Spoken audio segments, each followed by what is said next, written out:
Olá, meu nome é Jaziel. Nesse vídeo vamos falar um pouco sobre os web services, mais especificamente fazer uma comparação sobre dois tipos de protocolos.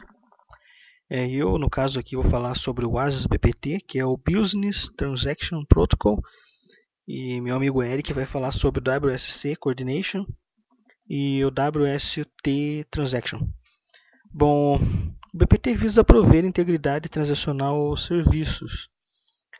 Posso citar aqui como exemplo de integridade transacional de uma transação, um saque, por exemplo, em um caixa eletrônico, também compras pela internet, ou você, no caso do saque, você efetiva a transação entre a solicitação e o recebimento do dinheiro, ou ela não pode acontecer, não pode ser debitado o valor da sua conta, tem que acontecer realmente. Bom, nossa apresentação está estruturada da seguinte forma aqui: introdução, arquitetura do web service, aplicações, protocolos, as conclusões e as referências bibliográficas aí para quem tiver interesse, quiser fazer uma pesquisa ou se aprofundar um pouco mais no assunto. Ao final do documento tem as referências bibliográficas. Os web services vieram suprir uma necessidade do mercado, que era a falta de integração entre máquinas e os diversos ambientes existentes por falta de um padrão comum de comunicação.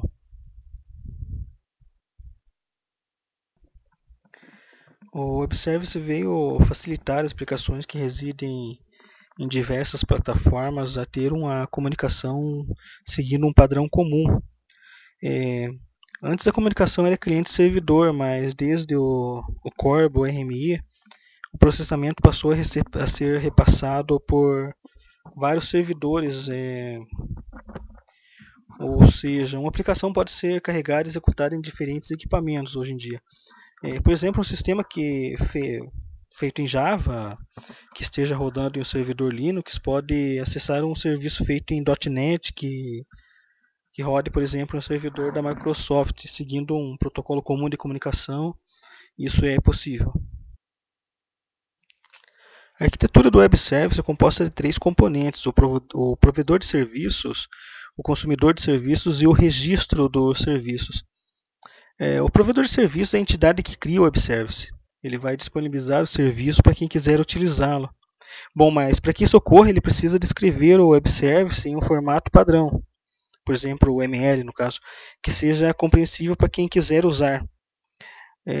Já o consumidor de serviço é qualquer um que utilize o web service, criado por um provedor de serviço. Ele conhece a funcionalidade do web service a partir da descrição disponibilizada pelo servidor. E o registro dos serviços é a localização central onde o provedor pode relacionar os web services, ou seja, no qual o consumidor pode pesquisá-los.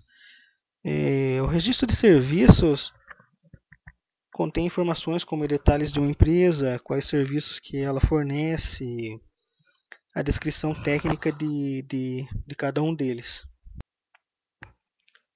Bom, um pequeno exemplo aqui de web service, um portal de turismo. Esse portal recebe como entrada um destino turístico, e a partir dessa informação o portal vai buscar pelos serviços oferecidos para aquela localidade e destino, como passagem, hospedagem, aluguel de veículos, etc.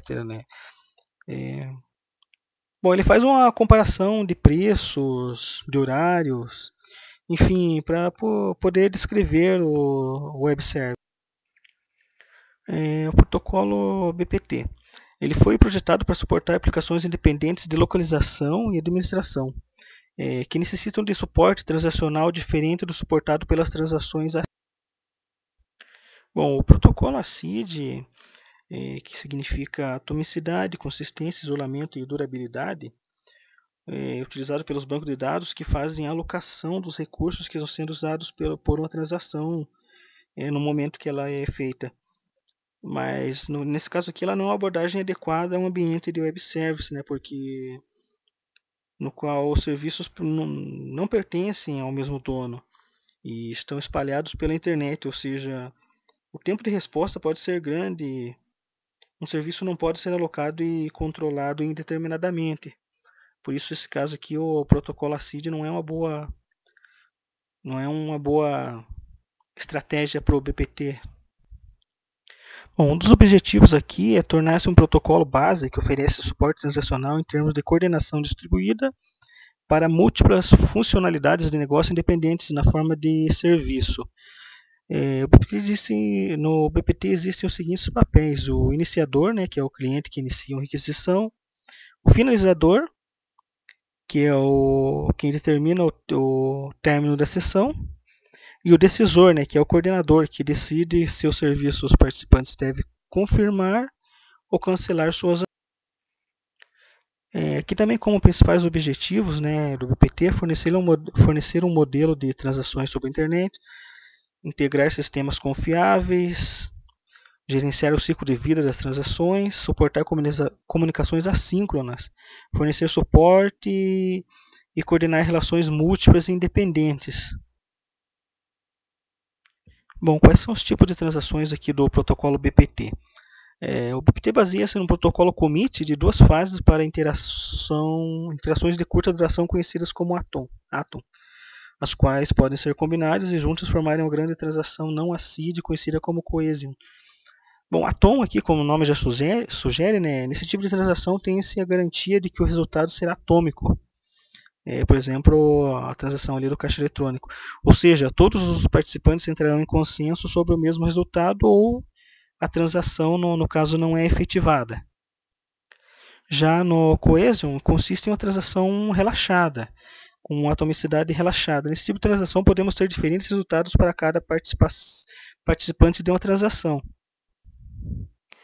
Bom, aqui nesse caso aqui, relaxamento quer dizer que a lógica do negócio, ele decide se, para alguns participantes, pela efetivação da transação, já para outros pelo cancelamento, ou seja, não há necessidade de ser atômico aqui.